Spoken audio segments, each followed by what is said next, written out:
Bonjour à tous, ravi de vous retrouver pour ce rendez-vous de l'info. Voici les titres. Les femmes entrepreneurs à l'honneur.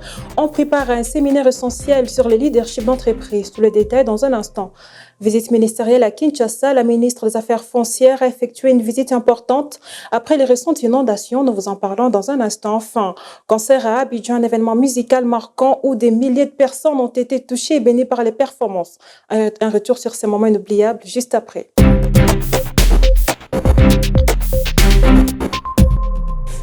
Côte d'Ivoire, l'expertise féminine a pris une nouvelle dimension le 2 au 5 avril 2025. Les femmes entrepreneurs venues de divers horizons se sont réunies dans le cadre d'un séminaire intensif pour acquérir les clés du leadership d'entreprise dans un monde en mutation rapide.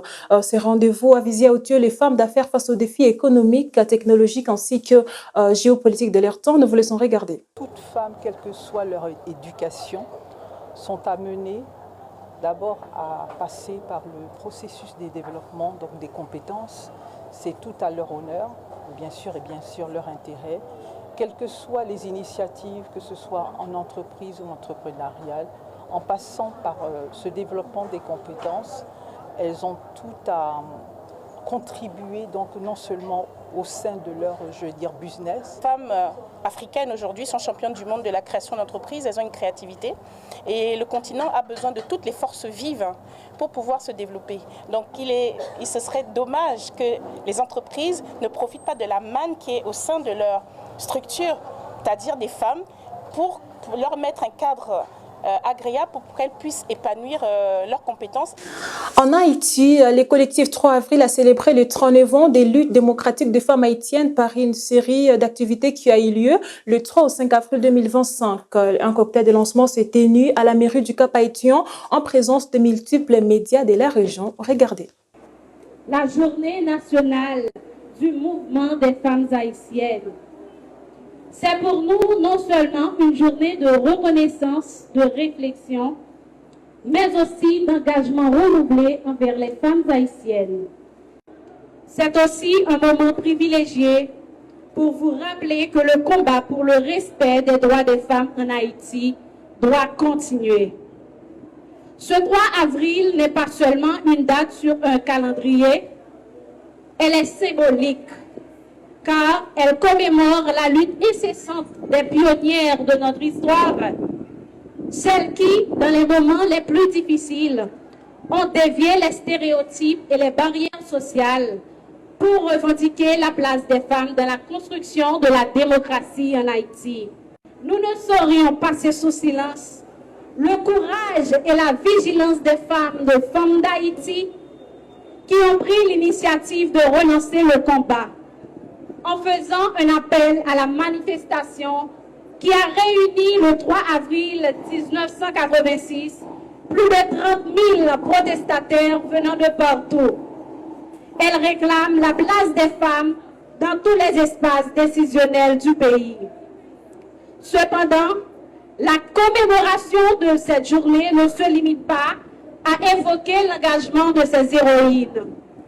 Elle est aussi l'occasion de porter un regard lucide sur les défis actuels auxquels les femmes haïtiennes font face. À Kinshasa, la ministre des Affaires foncières, Mme Akassia Mbongo, tout juste après la récente inondation meurtrière du samedi dernier à Kinshasa, elle a personnellement effectué une descente sur place pour évaluer la situation ainsi que compatir avec les compatriotes victimes.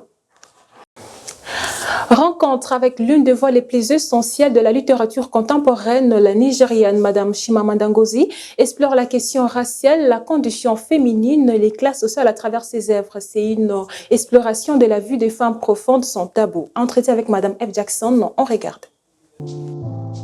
À l'affiche, l'une des voix majeures de la littérature.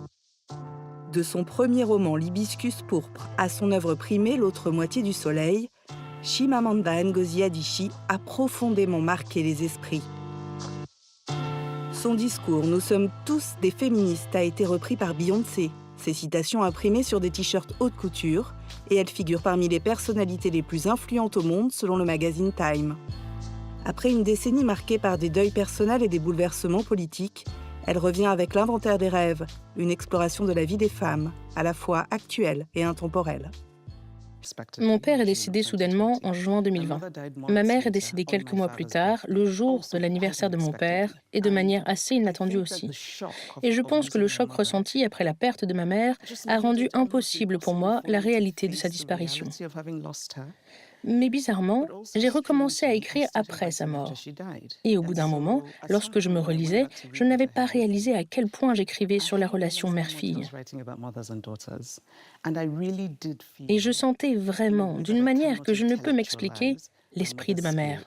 Je crois sincèrement qu'elle m'a aidée. Quand on pense à la puissance de l'amour, il ne peut pas disparaître comme ça. Je m'intéresse aux liens entre les femmes et la façon dont elles se soutiennent les unes les autres. Je pense qu'une vraie amitié féminine ne ressemble à aucune autre.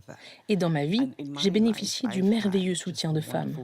D'une certaine manière, je pense qu'une solide amitié féminine est un acte de révolution.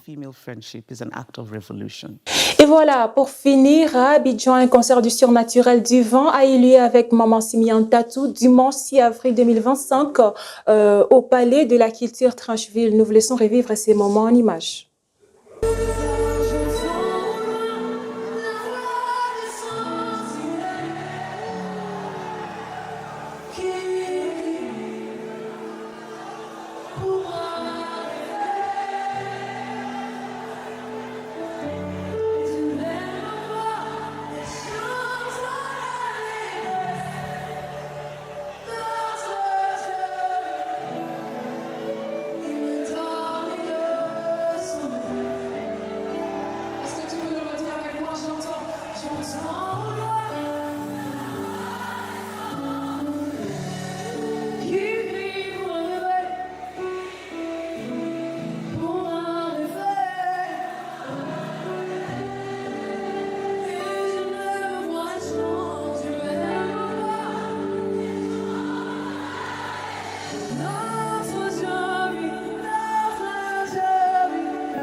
Et c'est la fin de ces actualités. J'ai eu le plaisir de vous savoir nombreux à nous suivre. N'oubliez surtout pas de vous abonner, commenter, partager et liker, madame, monsieur.